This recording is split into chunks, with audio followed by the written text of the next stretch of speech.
कक्षा 7 विषय विज्ञान अध्याय 3 रेशों से वस्त्र तक। अभी तक हमने रेशों से वस्त्र तक में पौधों से प्राप्त होने वाले रेशों के विषय में पढ़ा था। आज हम जांतव रेशे किस प्रकार से किन किन जीवों से हमें प्राप्त होते हैं उनके विषय में पढ़ेंगे। जांतव रेशे, जो रेशे जीव जंतुओं से प्राप्त होते हैं उनको हम जांतव रेशे कहते हैं। उनमें प्रमुख रूप से ऊन तथा रेशम है। ऊन किस प्रकार से हमें प्राप्त होती है, किन किन जीवों से हमें प्राप्त होती है? भेड़, बकरी, ऊंट, लामा, एल्पिको आदि जीवों से हमें ऊन प्राप्त होती है। भेड़ और बकरी का पालन जम्मू कश्मीर, राजस्थान, पंजाब, हरियाणा, अरुणाचल प्रदेश आदि राज्यों में भेड़ बकरी का पालन किया जाता है। ऊंट राजस्थान के अंदर पाए जाते हैं ज्यादा। लामा तथा एल्पिको जो जीव हैं वो दक्षिणी अमेरिका के जीव हैं जिनसे हमें ऊन की प्राप्ति होती है। तो आज हम इन ऊन से हमें रेशे किस प्रकार से प्राप्त होते हैं, किन किन क्रियाओं से हम रेशों को प्राप्त करते हैं उनके विषय में पढ़ेंगे। भेड़ बकरी के ऊपर के जो बाल होते हैं वो वही ऊन कहलाते हैं और उस ऊन को सर्वप्रथम हम उन बालों को या उन ऊन को सर्वप्रथम हम कैंची या अन्य यंत्र द्वारा त्वचा के निकट से काट लेते हैं। वो ऊन की कटाई कहलाती है, ऊन की कटाई कहलाती है तथा वो ऊन कार्तिक ऊन कहलाती है, तथा वह ऊन कार्तिक ऊन कहलाती है। भेड़ बकरी के त्वचा के नजदीक से ऊन को काटना ऊन की कटाई कहलाता है। ऊन की कटाई करने के पश्चात, जिसे कार्तिक ऊन भी कहते हैं, कटाई करने के पश्चात इस ऊन को हम पानी की टंकी में अभिमार्जन करते हैं। पानी की टंकी में डिटर्जेंट तथा पानी के घोल से उस ऊन की सफाई करते हैं। उस ऊन की सफाई क्यों करते हैं? क्योंकि जो ऊन हम भेड़ बकरी से प्राप्त करते हैं उस ऊन में काफी गंदगी होती है, वो उस ऊन में गंदे पदार्थ होते हैं, धूल मिट्टी के कण होते हैं। उनको साफ करने के लिए ऊन का अभिमार्जन करते हैं, ऊन का अभिमार्जन करते हैं।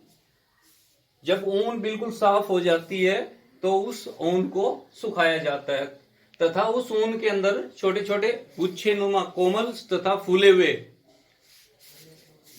जिनको बर कहते हैं, बर, उनको हटा करके फिर ऊन की दोबारा से अभिमार्जन की जाती है, दोबारा से सफाई की जाती है। अभिमार्जन के पश्चात अधिकांश ऊन सफेद या काली होती है तो अपनी मनपसंद रंग से उनकी रंगाई की जाती है ताकि विभिन्न प्रकार के रंगों की ऊन हमें प्राप्त हो सके। तो तीसरी जो क्रिया है वो रंगाई है। रंगाई में रंगों के द्वारा ऊन को रंगीन बना दिया जाता है, अलग अलग कलर, अलग अलग रंग से उनकी रंगाई की जाती है। रंगाई के पश्चात उन रेशों से धागे बनाए जाते हैं, ऊन के धागे बनाए जाते हैं तथा उस क्रिया को रीलिंग कहते हैं।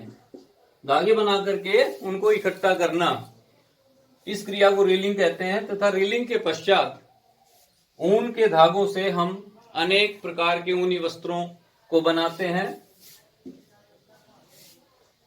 कश्मीर के अंदर एक विशेष बकरी पाई जाती है जिसके ऊन से हम पश्मीना शालें बनाते हैं। इसी प्रकार ऊंट की ऊन से भी हम कंबल आदि तथा ऊनी वस्त्र बनाते हैं। इस प्रकार से हम इन जीवों से ऊन प्राप्त करते हैं। भेड़, बकरी, ऊंट, लामा तथा एल्पिको। एक याक से भी हमें ऊन प्राप्त होती है। याक तिब्बत तथा लद्दाख के अंदर पाए जाने वाले जीव है, इससे भी हमें ऊन की प्राप्ति होती है। और इस ऊन के रेशों से हम ऊनी वस्त्र बनाते हैं। दूसरा रेशम है। रेशम कीट से हम रेशम कैसे प्राप्त करते हैं उसके विषय में भी पढ़ेंगे हम कि रेशम से हम रेशम किस प्रकार से प्राप्त करते हैं। रेशम कीट को कुछ क्षेत्रों में पाला जाता है और पालने का उद्देश्य यही है कि रेशम कीट से हम रेशम प्राप्त करना, यही उद्देश्य है हमारा। तो रेशम, ज्यादातर रेशम कीट को पालना सेरीकल्चर कहलाता है। रेशम का कीट सहसूत नामक वृक्ष, सहसूत के पेड़ के ऊपर पाया जाता है। सहसूत के पेड़ के ऊपर ये रेशम का कीट, रेशम कीट पाया जाता है। सहसूत के पेड़ पर ये अंडे देता है और इनके अंडे चिपचिपे होते हैं। ये सहसूत के पत्तों पर, सहसूत की जो पत्तियां होती है, पत्तियों पर ये अंडे दे देता है। अंडे चिपचिपे होते हैं, वो उन पत्तियों के साथ चिपक जाते हैं तथा ऊपर से ये जालनुमा संरचना बना देता है, जिससे वो अंडे गिरे नहीं, फिसले नहीं, वहीं चिपे रहें। रेशम कीट काफी संख्या में सहसूत के पत्तों के ऊपर अंडे देती है। उन अंडों से कुछ दिन पश्चात लार्वा निकलता है, जिसको कैटरपिलर भी कहते हैं, इल्ली भी कहते हैं। ये लार्वा सहसूत की कच्ची पत्तियों को, सहसूत की कच्ची पत्तियों को भोजन के रूप में ग्रहण करता है और कुछ समय तक खाने के बाद में ये रुक जाता है। उसके बाद में ये रुक जाता है।